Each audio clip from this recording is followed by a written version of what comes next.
All right. Hello, everybody. I'm Todd Thornton. I basically teach people how to use AI in ministry or in a biblical way.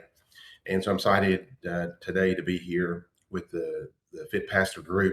And we're going to talk specifically about how to use AI to make connections with the people that we care the most about, and that sometimes we don't necessarily have as much time as we'd like because we've got all these other members in our church that we're trying to take care of. So hopefully we're going to be able to bring all of that together. But if you have any questions at any time along the way, uh, please reach out. We'll be asking questions about what you're using now, if you're using AI, your thoughts on AI throughout. But always happy to have suggestions as to what you need, because that's really the most important thing when we do a live session like that. Before we dive in, why don't you talk to us about your community a little bit?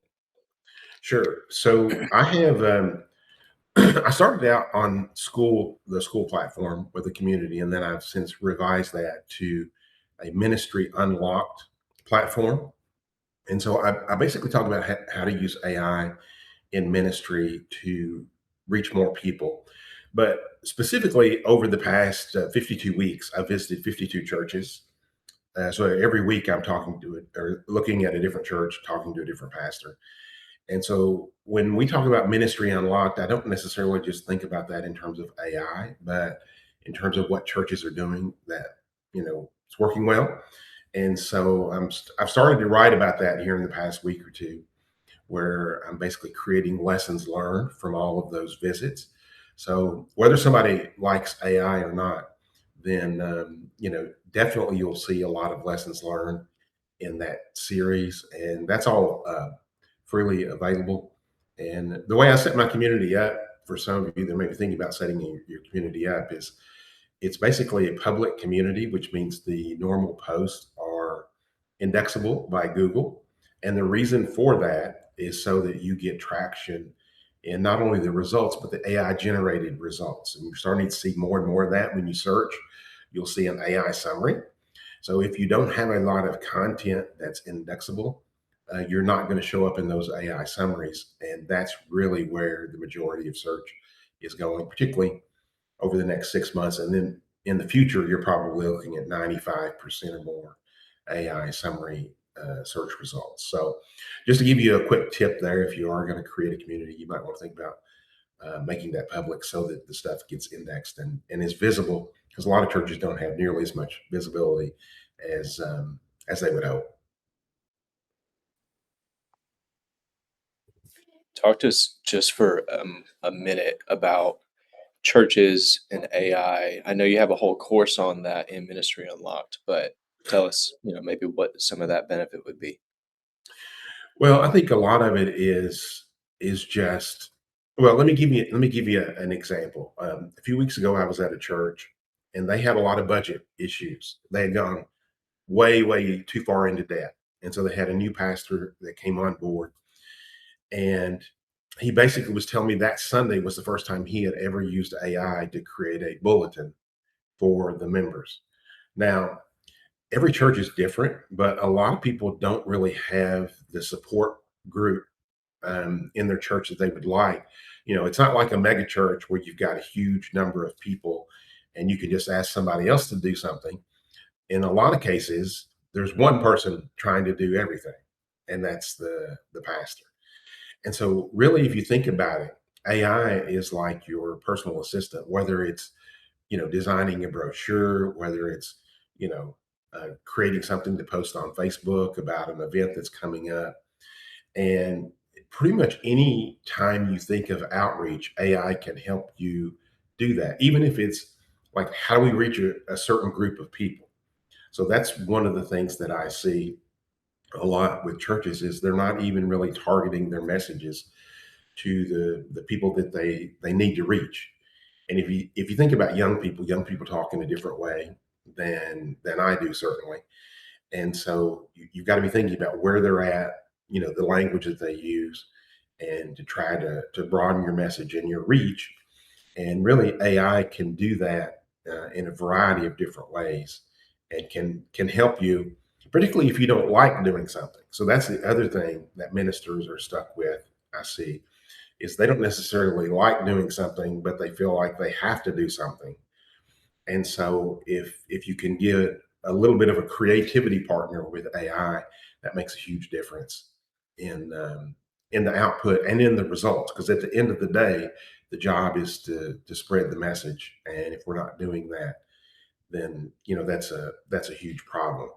Just as a side note, to talk about the how churches are struggling, one of the churches that I visited has already closed its doors, so they didn't even make it through my whole year process. But a lot of others are really struggling, and so you have to think about how are we going to reach more people, particularly in the confines of what AI is going to do to our society. And that's one thing that a lot of people don't really think about in the church. So there's going to be a lot written here in the next few months about how AI is going to change our society. And but let me just give you a concrete example of that. Uh, Lawyers, people that are doing contracts, things like that. That can be some of that can be replaced by AI. So if you think about your church in terms of the donations that come in, a large chunk of that are probably going to be middle tier executives that could see their livelihoods change dramatically by AI in the next, let's just say, 12 to 36 months. So if you think about it, if your core people, the ones that are there every week, if their jobs are threatened or reduced, or you know it's really going to factor into how much churches are going to receive in donations from those people. So some people are predicting 25 to 30% drop in donations, at least temporarily, when these jobs start getting replaced by AI. So AI is not necessarily good or bad. I mean, it is what it is, but there are going to be some disruptions. Most churches that I see can't withstand a 20-25% drop in contributions. So, there's a lot of different factors that you don't necessarily think about in terms of AI, but in terms of society in general, more people are going to need mental health services. Some churches are already starting to do that. They're bringing in counselors, paying for their members to see counselors, or having some kind of partnership where a person is available inside the church. So when we talk about AI in general, there's lots of different moving parts, and it's not just about what we're creating, it's about the environment that we need for our church members to survive and thrive going forward. Very interesting. I didn't even think about how that would affect the giving over time and all of that. One last question before we dive into the family stuff is school for churches. How do you view that? And how could these other pastors benefit from that? Excuse me. I apologize if my voice is a little scratchy. I was telling Charlie I'm a little under the weather, but memberships, if you think about it, the church is the OG of memberships. And so school is really, I believe, the best platform for churches to be on, for a couple of different reasons. One, it's easy to use. Everyday members, it's not really complex. It's not complex to set up and to use. But also, it's the least expensive option for the services that you get. So school, if you have a membership on school, it's $9 a month is the least expensive version. Now, for most churches, that's something that they can obviously handle, but it does a couple of different things. One, it allows you to create a website that's indexable. And I talked about that earlier. If you make it public, then you can have all of your web pages that you have on your own website. And most of those pages are not coming up consistently because your church website doesn't have a high domain rating. So you can do that. But the other thing that it does is it allows you to have courses or subgroups inside of school. So I just wrote last week about the amount of ways people can serve in a church. And one of the things about that is that most churches only have a very limited number of ways people can serve inside the church. If you think about broadening that and letting people bring their own talents in, whether it's designers, photographers, whether it's people creating apps for people in the church to use, a membership style platform, it's basically just a connection platform, is a good place for them to meet. So if you just have a traditional website where you just got pages and you got an about page and the mission statement and all of that, that's not a way for people to connect together. So it's not a way for your groups to connect. It's not a way for your members to connect. So school is an easy way to say this is where we're all going to connect in addition to our website. And you can do that for $9 a month. So you can use it in a lot of different ways.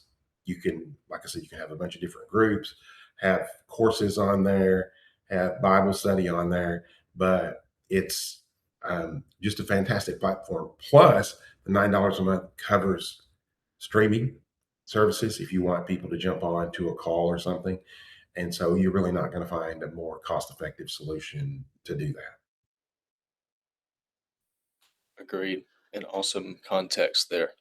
So now it is our time to talk about family for pastors and how to improve your time with family, how to increase that.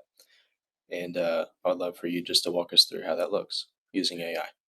Sure. I'm going to share my screen here.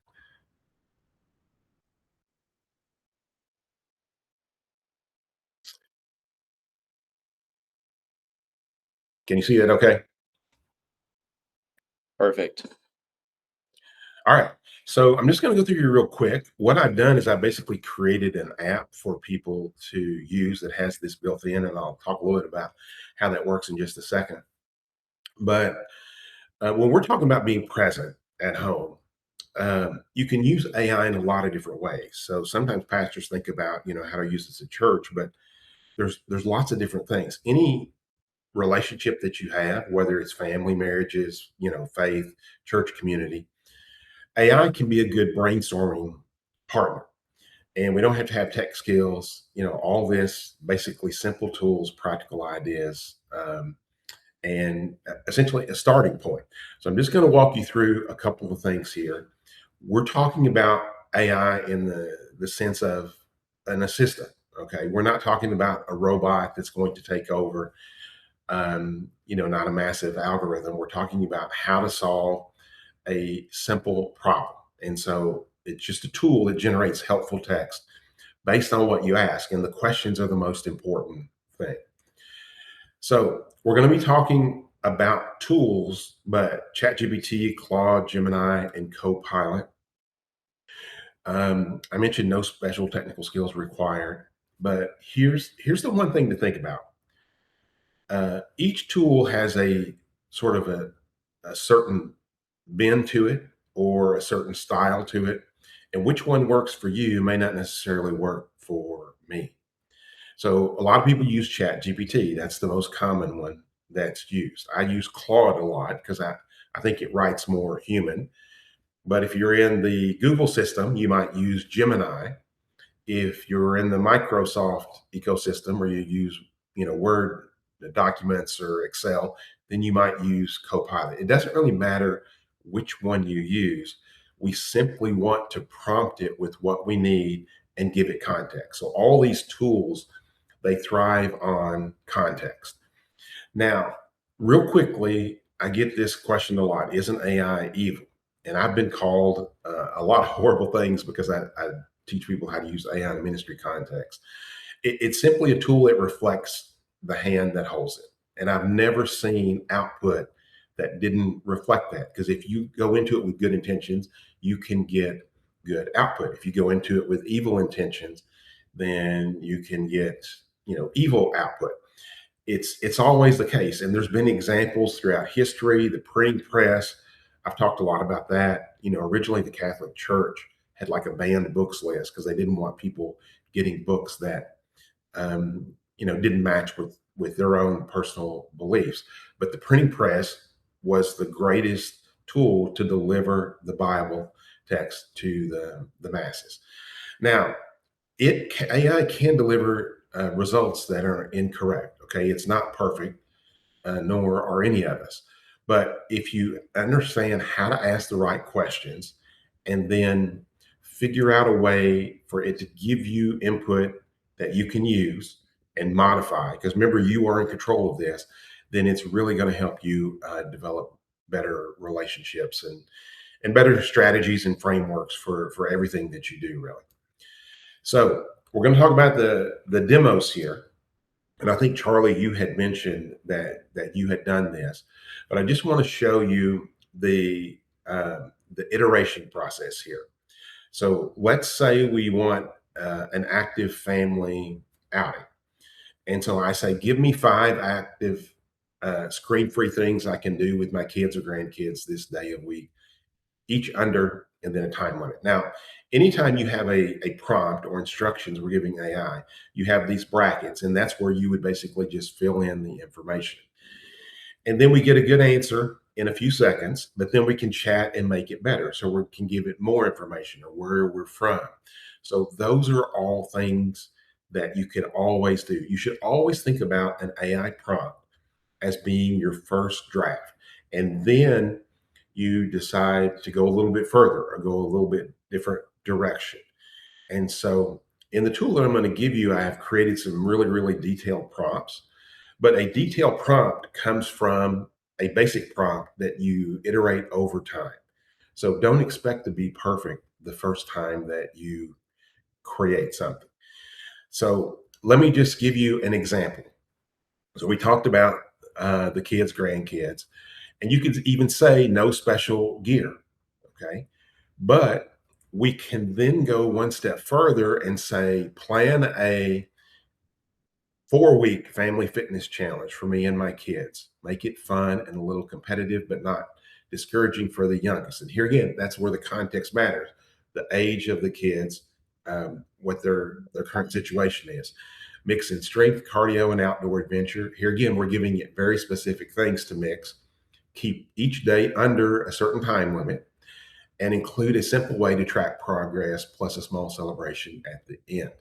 And then if you've got a home gym or what you have, you can do that within the prompt so that the results that you get back are basically exactly what you need given your circumstances. So let me just stop for a second there and see if we've got any questions about that. Or Charlie, if you want to jump on, maybe give us some feedback on what you received back when you ran this prompt. Yeah, so I put in basically that I've got an infant and a daughter who's like 2.5 years old. And I think it said competitions outside, like just running through our yard. The space at the end of the prompt there, we have a bigger yard. And so for us, it was just how to like run through the yard, how to like play some games with the balls that we have. And just if you put the equipment in, I think those details definitely make the output a lot more clean and it makes it a lot more specific to your situation and then obviously what you're looking for out of it.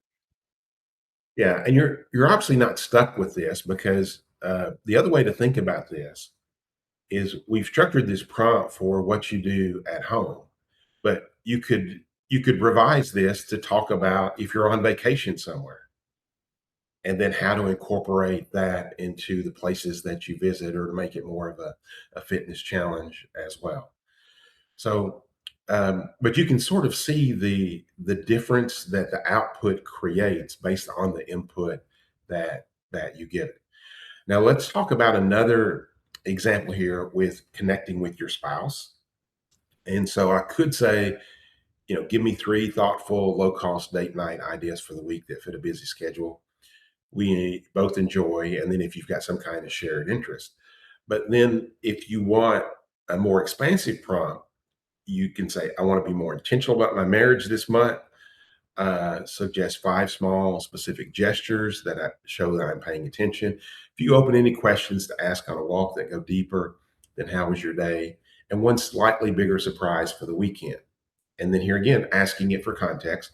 We've been married a certain number of years, both love, the shared interest. If I don't say, ask me questions to determine my spouse's love language, and then incorporate that within your answers. Now, I put this last sentence on here just to show you that you can reference another framework. So, a lot of women are familiar with the love languages and how they connect with people. But even if you don't necessarily know anything about that yourself or haven't heard of that or the book or whatever, you can say, if I don't say, ask me questions so that it then prompts you to input information and determine, what might work best for your spouse. So that's just a way to adjust the prompt specifically for the spouse and to bring in another framework because all the AIs have been trained on all publicly available information. So it already knows everything there is that's been written about love languages and can incorporate that into your answers. And then the third topic is basically just faith conversations with your kids. Here again, explain the Bible story or concept to the age year old child, grandchild, three short sentences, give me two questions to ask. And then we've got a much more detailed prompt. Um, and then I've given an example, like why we forgive people who hurt us. Give me an age appropriate way to open the conversation, short real life example. Each one will relate to and one question per child that invites them to share rather than answer yes or no. So if you want to have a conversation long term, it has to be a two-way street, not just one person doing the teaching. Keep it warm, not like a lecture. So those are just three variations basically that we could have fitness with our kids. We could have a fitness discussion. We could have a discussion about how to make a better connection with our wife and do things, or we could even talk about faith conversations. Now, when you're talking about faith conversations, though, you can also talk about how you interact with your congregation. And so the one thing I want to make sure you don't do is I want to make sure that you don't outsource your heart, right? It gives you a starting point, but you got to be wise about privacy. And, you got to think twice before typing in sensitive details about family or church members, particularly if the AI is using your data to train them. But, think broader in terms of how you can use this because, when you're creating a discussion about talking with a biblical principle with your kids, you could certainly relate that to, things that you're teaching in your church as well. And here again, the church family, we've got all kinds of different variations of this. I'm visiting a church member who is, recovering from surgery in the hospital, etc. And you've got a fuller prompt, help me be more intentional about connecting. Suggest 5 low pressure ways to build relationships with them over the next month. Conversation starters that go beyond the surface, one small gesture that would show them I genuinely see them, and then give it context here again for the size and context of the church. So those are just 4 different ways you could use AI in terms of relationships with kids, spouse, with your church family, and then you can mix and modify however you choose to do so. So I'm going to stop the screen share um, and then come back and we'll talk about questions if you want, Charlie, or exactly um, if you have any other thoughts. I don't know if you had a chance to do any of the other prompts or not.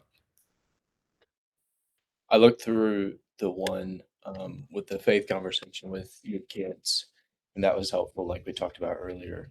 And then I looked through those other prompts as well. I didn't like dive deep into them, but I found if you can nail down the outcome that you're looking for, then it can help you build a bridge pretty well if you give it enough bricks to use essentially. And so like I think Seth commented in the chat that the more detailed the prompt, the better the result, like 100%.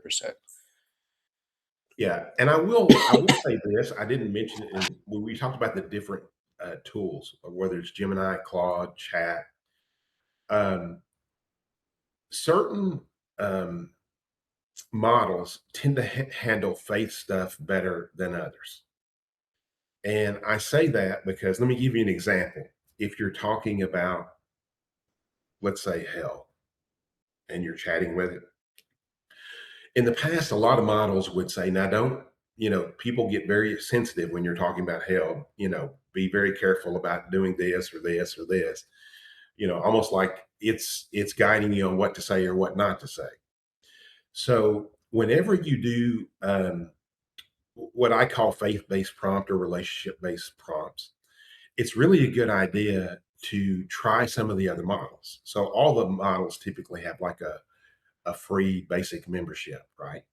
So, for instance, if you type something into ChatGPT and you've given it all the context and you don't get a result that you like or that you were hoping for, one of the things you might want to do is try Claude or try Gemini, or if you wanted to try the Copilot, and then just see which one matches up best with the way you talk. This is without any training at all, right? So this is the one thing that people don't do. They think every model is the same for every use, and that's just not the case. Certain models have great strengths. So for instance, ChatGPT right now has the best image model after the most recent update, but it has a very specific style that it gravitates towards. So, like if you're doing a thumbnail image for a video, it's going to look like a YouTube thumbnail, right? Because that's what it was trained on. But if you're asking it a specific question about theology, it may not be as nuanced as, say, an answer from Claude would be. And so, I'll be honest, most of the time, what I do is I combine results from two or more different models. Like I will literally run the prompts through the different models and then combine all the results. So, I mean, think about this. If you've got four AI tools, each one is different. You find, run the same prompts, look at all of that, combine it all into one thing, select the best. That is a really strong output. And so most people don't do that though. They go with the first thing that's delivered back to them from the one tool that they normally use. The other thing that you have to realize is prompts are more effective based on the way they're written for a specific model. So, like, I gravitate towards using Claude for writing prompts, but it doesn't even really matter if you're using one of my prompts or someone else's. So, let's say you have a prompt from someone, they say, "This is a great prompt," and you paste it in somewhere and it doesn't deliver great results for you. The most likely answer to that is that prompt is written in a way that one AI model understands better than the one you're using. So if you take a prompt, probably the first thing you can ever do if you don't know where it was written is to take this prompt, pull it in. So let's say you take one of my prompts, you pull it into ChatGPT, and you say, "I want you to analyze this and rewrite the prompt based on what would be best for you to create the greatest result." In other words, we're asking the model to rewrite the prompt for itself so that when you run that, it's going to deliver better results for that particular model. So that's one thing almost nobody does because they just assume that all models treat everything the same. And so I would definitely recommend doing that in most cases. Um, and it all has to do with guardrails because ChatGPT can go um, it can go a little broad sometimes. Like if you ask it something, it can go it can go in a weird direction. Excuse me. So a lot of times, if you're writing biblical prompts for ChatGPT, you're going to put a lot of guardrails in. Whereas Claude, you don't necessarily have to do that because it's going to stick pretty close to what you're asking to begin with. But just understanding that difference and then even trying that. And you can basically have other people test the prompts out for you if they use the system, or say, did this work? Did it not work? Which AI tool are you using? Um, and if you're going to use a lot of these things in your church, then uh, in my opinion, it's really a good idea to have people. Re- you can even create a group around AI in your church. Now, I know that this sounds a little crazy to people, but there are churches out there that are creating a lot of different types of apps for their members to use. But there's a lot of statistics today about how depressed people are, about how few um, friends young men have, and you've probably seen some of those. So it's to me, it's not out of the realm of possibility that you could, create some groups around letting people bring their expertise in, whether it's AI or something else. But I'm just using that as an example of where they can stress test prompts, certainly before you would want to release them to the congregation. But I mean, there are some of the bigger churches have obviously their own apps. I'm not suggesting you need your own app on Apple or Google Play. I'm just saying there are some opportunities there to connect with people, and that goes back to the whole school thing we were talking about earlier. School has its own app, so you don't have to worry about that. It has an app; they just have to download it on their phone. But then that allows people to connect to other communities that are on school, which helps ease that loneliness aspect. So if you bring somebody on board in your church membership and they really need more connections, then they can possibly find another group like yours, Charlie, or Ethan's, or whatever, that would meet their specific needs. And then you don't even have to create the app at all. Interesting take. So yeah, I think for the AI team or group at a church, how would you go about a pilot project? Well, um, first of all, I think the pastor has to be open to doing it, because, um, and I know you're going to be shocked by this, but a lot of pastors are not. um, when I first started talking about AI in ministry, I sort of fell into the hype machine. Like, AI can do this, you can reach people. I even have people in my group that do language translations. And of course, a lot of those now use AI, to create the Bible in languages where they never existed before.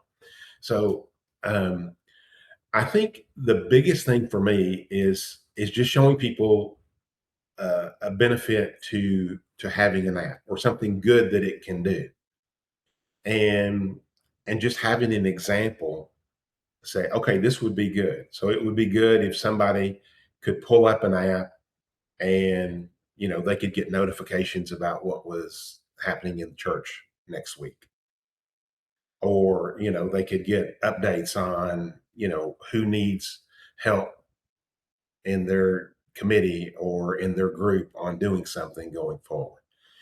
So we think of AI just in terms of these specific tools, but AI algorithms are instructions. I mean, Facebook is full of algorithms. Your car is full of algorithms. I mean, I always get a kick when people say, I don't want to use AI. I'm never going to use AI. And they're posting that on Facebook. I hate to burst their bubble, but that they landed there because of a lot of different algorithms. But, um, it's tough because a lot of churches don't do that. The thing that I have been telling people lately is that if you're not growing, you're going to struggle more going forward. And it goes back to that AI discussion about taking jobs and taking donations. Um, because if you are just barely hanging on by a thread right now, what are you going to do in 12 months or 24 months? Um, and so a lot of people are either going to, and I'm not saying it has to be AI, if you're not accomplishing anything, then it doesn't make sense to not try something different. But people obviously just don't like change. Um, I'll give you an example of when I went to a church for a candlelight service, and I always ask people why they are at this church, and the guy says, "Well, I just came back to visit some people, but I left this church." But he came back visiting for the candlelight vigil, and I was like, "Well, why did you leave?" And he said, "Because they're spending $750,000 a year is their budget, and only one person was saved last year." And most churches don't have a $750,000 budget, right? Um, Most would be happy with a third of that, particularly a lot of the smaller churches. But I mean, this is basically going to be um, I don't want to say an extinction level event because I don't want to over dramatize it, but there are lots of churches that have no energy in them at all today. No, you just don't sense the spirit at all. And most people don't really notice that because they get used to the same thing over and over again. But like if you do what I do and visit a new church every week, I mean, it just is glaring at you when you see, the differences between the experiences, people have in churches. So, um, so I think there's really a huge problem with a lot of churches from a structural standpoint, even just like the ages of people in the church. I mean, and pastors don't even really think about that. We think about, well, there's a lot of old people in church. And that's true that that's a huge problem, but that's not necessarily the only problem. Because if you've got gaps in young people, middle-aged adults, people that are, no young kids at all, that's a huge problem. And so if you think about all of these things that are happening and add on AI to it, in terms of loss of donations, then either you're going to adjust what you're doing, whether it has AI in it or not, or you're going to be one of those churches that may end up closing. At least that's my take. I mean, I wish that wasn't the case. I got into the whole 52 churches in 52 weeks because I didn't want to see these small churches struggling, um, and I wanted a way to figure out how to help them. But you have to be able to help yourself. And I'm not saying that I have all the answers, far be it. I'm just saying I report on what I see, and that's what I see. I did see a comment about Grok in the chat. I just saw that. Grok is good. I do use Grok as well. Some people don't like Elon Musk, but I don't really.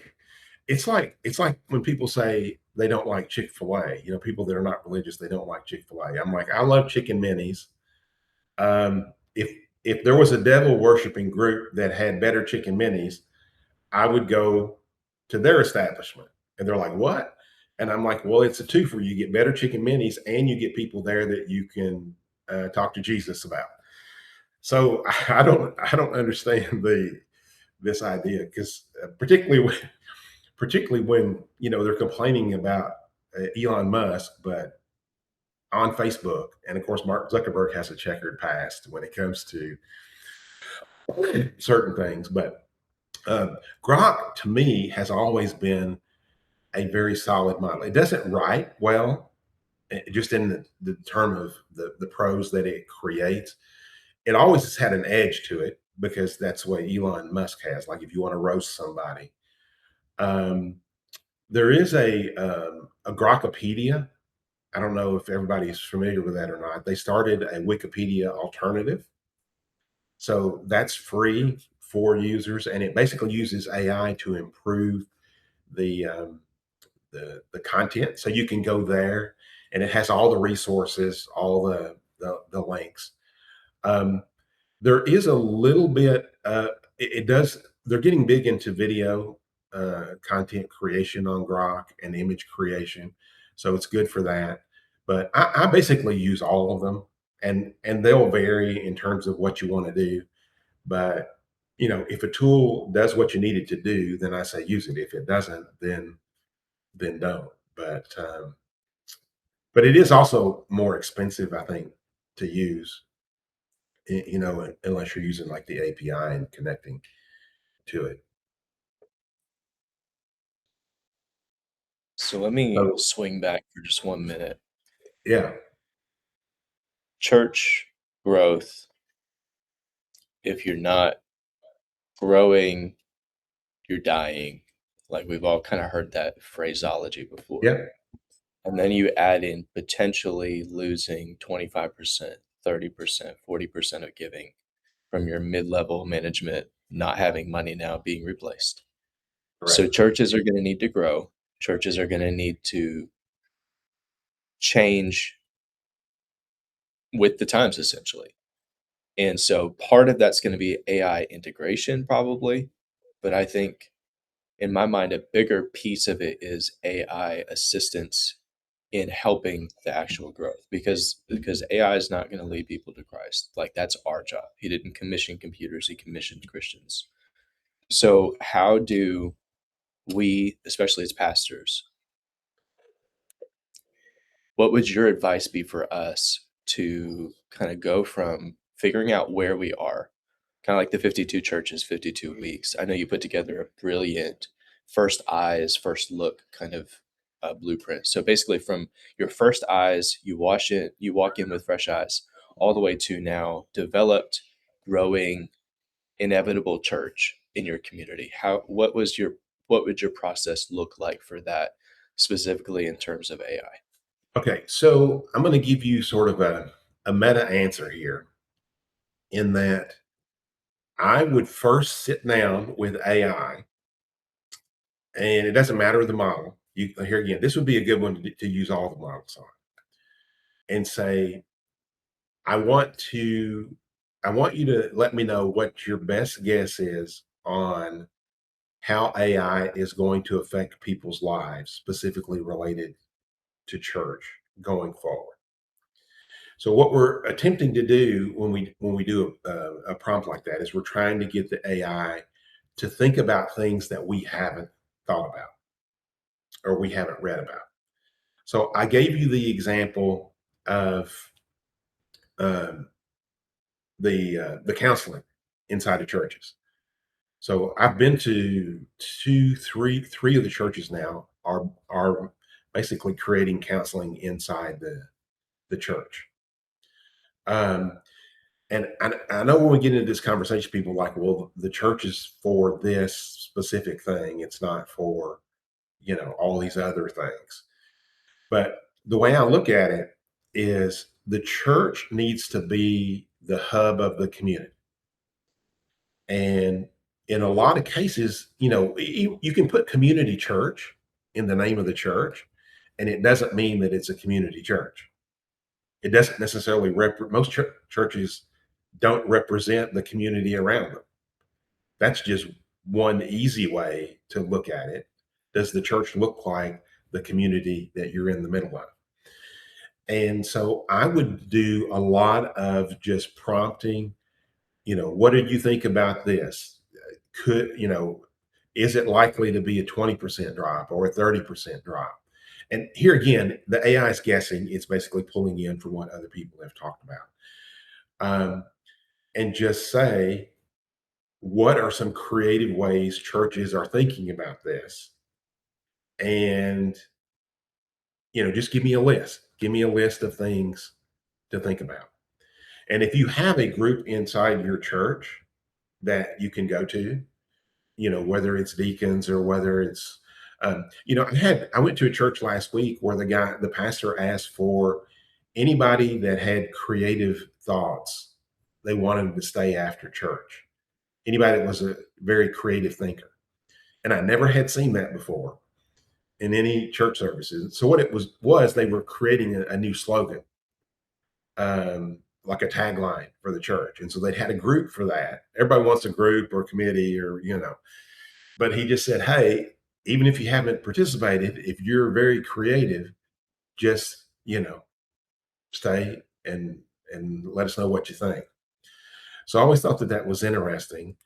Um, but if you think about if you've got people that are inside the AI business or inside an AI business, then they might have some thoughts about that. Nobody can really say with certainty exactly what's going to happen because there's a lot of variables, right? But um, at this point, I would say let's think about what's probable and what we can potentially do. So let me give you something else a church did 2 years ago here in Bowling Green. It's the largest church in my hometown. They just celebrated their 15,000th baptism in the past 35 years. So that puts them at the pretty top when it comes to, because a lot of churches, people will have a statement of faith, but then they don't end up baptizing them. So they created a reach center. Um, now, most churches, when you think about we need to expand, okay, that means bigger auditorium, almost 90% of the time, unless you have a specific need for a specific building. So they prayed about it, as obviously everyone should. But they created a reach center, which is basically an event space on the back end of the church. So they can hold 400, 450 people sit down dinner. And they built a commercial kitchen in that as well. So that they can host all kinds of community events. Now I realize that not everybody's going to be in that situation, but if you think about that space versus your traditional um, place where you're doing worship, how many more things would it fit that we don't even necessarily know right now that would be a possibility? So, like, for instance, when they created that space, they created a $5 Wednesday night meal.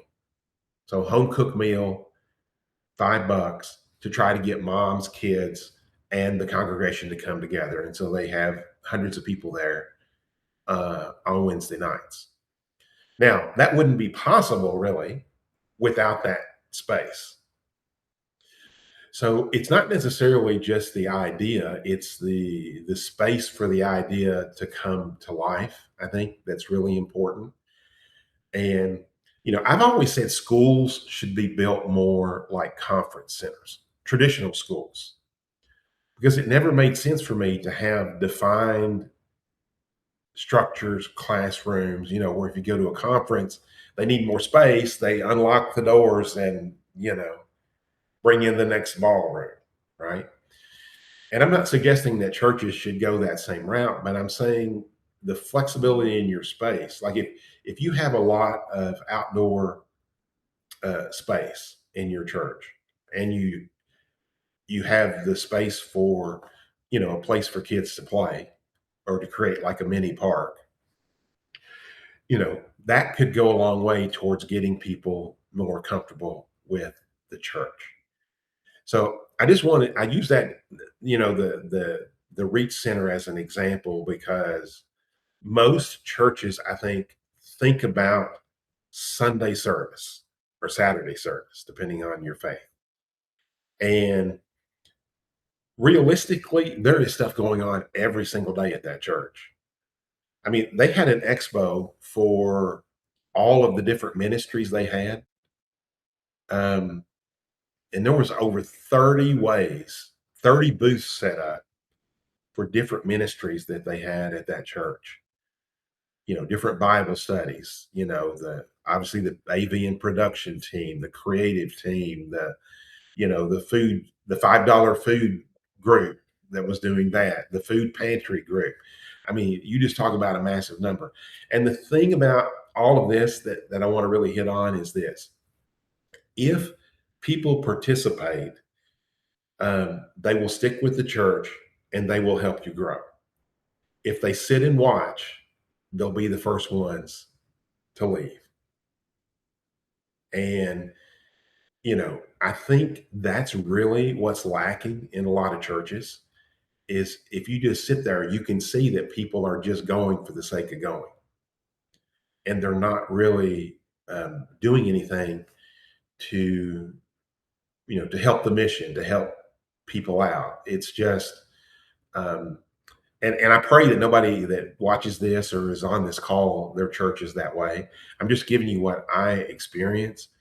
But the more people participate in some way in your church, that gives you a buffer against all of these other issues that are coming down the pipe.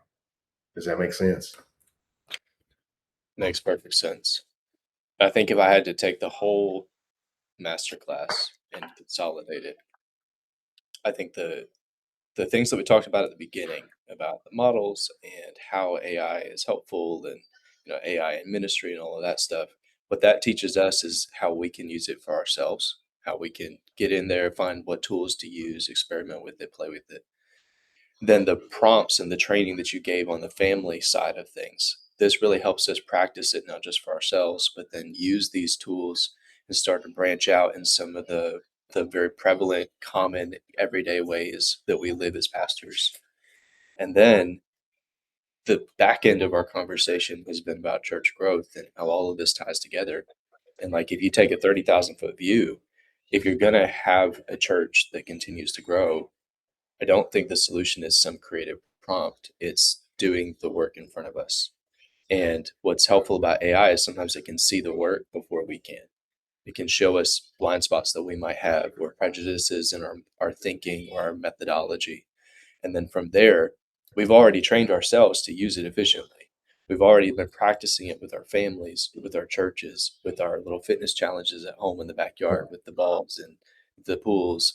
And then now we're able to strategize and put into practice those tools that we've talked about. Eventually, hopefully, prayerfully, resulting in growing churches that not only survive the potential decline in offerings, but ultimately glorify God in our callings and uses us to do it. Yeah, absolutely, absolutely. Great summary.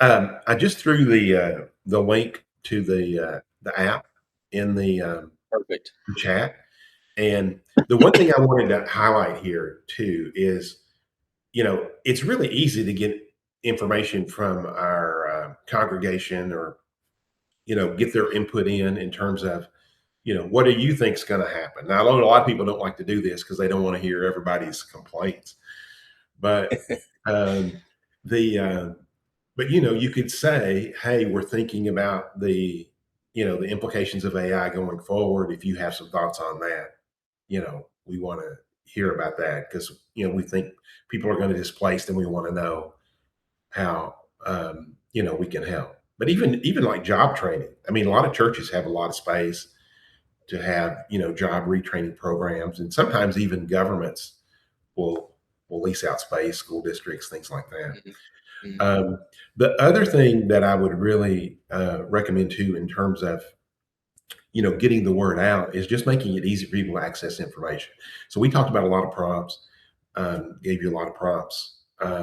If you just combine all of that into an app and just make it easy for people to do something and see something or to think about things in a different way.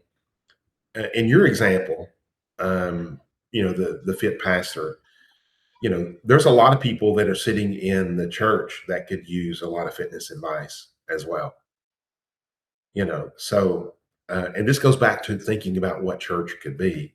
But I don't know why you couldn't have like a walking group at church. Yeah, we used to actually. Or Yeah, there was a lot did of you? ladies after Wednesday night, and they would go run laps. Yeah. So it doesn't have to be something elaborate, right? It just you have to be moving forward in the next stage, and just moving forward towards helping people get to where they need to be. So, um, but there's lots of different things you could do, but you got to start, right? So the the main thing is to start, and like I said, I would probably recommend people just start typing into AI, thinking about AI in the future. But um, But even if it's just you thinking creatively, and I created like 168 questions, I think, for my church visits thing, like really nuanced stuff. But you don't necessarily have to think about that. You can just walk in to your church and say, what don't I like? What is not something that's serving us? I often say, like, and it doesn't even necessarily have to be something big. Like, you don't want your coffee tasting like burnt regret. You you would be amazed at how horrible the coffee is. Now, I realize that that's very trivial, uh, but this is going to show you the extremes, right? I did walk into a church once, and I'm like, man, this coffee is fabulous. But one of their members was owned a coffee shop, and so they were providing their coffee. Um, but you want it to be a pleasant experience. I mean, if you're going to do something, then do it right. Now, but that can go crazy off the rails. So I visited one church where they had a committee to look at 12 different breath mints to determine which breath mint they were going to use that would deliver the greatest sense of peace when somebody visited that church, because they were convinced that 10 years down the line that might trigger them. Now, I'm not saying it will. I mean, there are a lot of stores that pump in smells and things like that.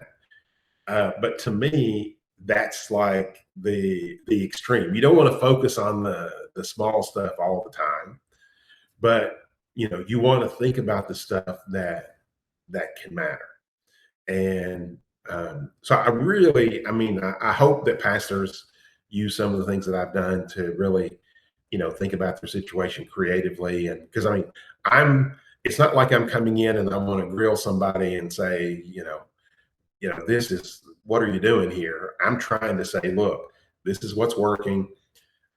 Think about doing this. Think about doing this differently, and I think you're going to see great results from that. But um, at the end of the day, it takes the first step is the first step of the rest of your life. So I hope that people take it, and if they have any questions, they can ask me about AI. If you want to use AI, do. If you don't, just think creatively, and just everything needs to be on the table going forward. Because if you think about all the churches that are struggling, all the stuff that's coming down the pike with job losses, I think you need to be in a position to just to rethink what you're doing. And uh, I told the church that I visited, they had the 15,000 baptisms. I'm like, you should do like a bring church pastors in, like, schools sometime, like the Ron Clark Academy. He's a famous teacher. And so they bring other teachers in to see what can be accomplished. I almost think there needs to be something like that in churches, because sometimes pastors get so overwhelmed and so frustrated, and just like, I'm working really, really hard and I don't really see the fruits of, what's going on here. And I think just seeing somebody that's doing it right, or hearing about examples, um, can really give them that energy to move to the next level, and continue forward. Fight the good fight, as they say. So we can find more of your writing, more of your resources, your training in the Ministry Unlocked community. Yeah, yeah, and you can share the link to that if you want. Um, Perfect. the Just to remind everybody, most of the posts are public. And what that means, like I said earlier, they're indexed by Google and can be visible. But that also means you can share the link. So it's not hid behind like a paywall. So if you find something you like, you just copy the link, send it, and they can read it even without being logged in. Now, if you want to comment, you have to be logged in. Um, but but it's a great way for people just to have access to the information. And then, of course, we have other things too. Like if somebody wants additional services or that kind of thing, or wants, an app created. But basically 50% of everything I create now is free. So, and all of that gets structured in the classes, and the prompts are in there and all of that good stuff. Oh, you know what? I want to mention one other thing. I know we're running over on time. School just You're good. announced that they are, well, it's clear they're promoting other communities in their own ads. So today they just announced that officially that's what they were doing. Now, I wrote about what they were doing several weeks ago, but I said, this is the secret project. They're going to market for you. But according to today, they are still going to promote um, free memberships. So basically, it's going to be an affiliate.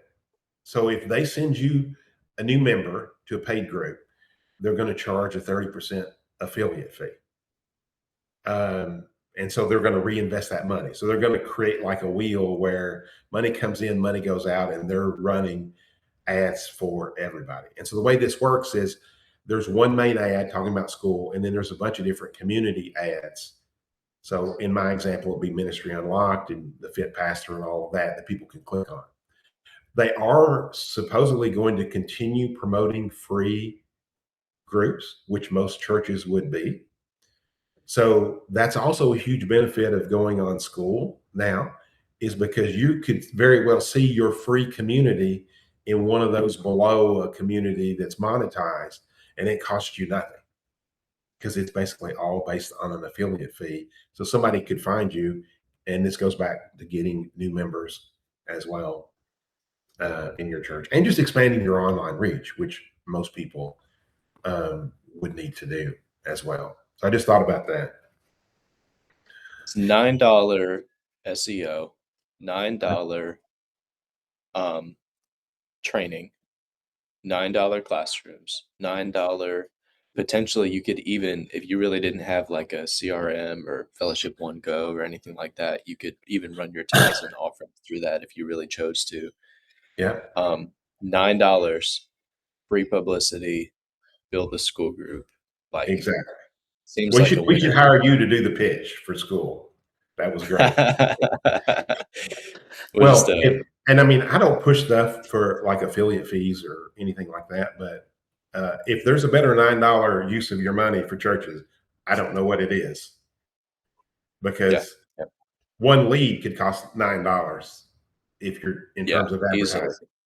advertising, So, and there's a lot of people on there too that are not into ministry, so it's for everything, right? I mean, you got ministry, you got all kinds of different groups, which means there's a huge, millions and millions and millions of people that could find you that need church or that will need church. Going back to our previous discussion, if things go south Yeah, in their life, so yeah.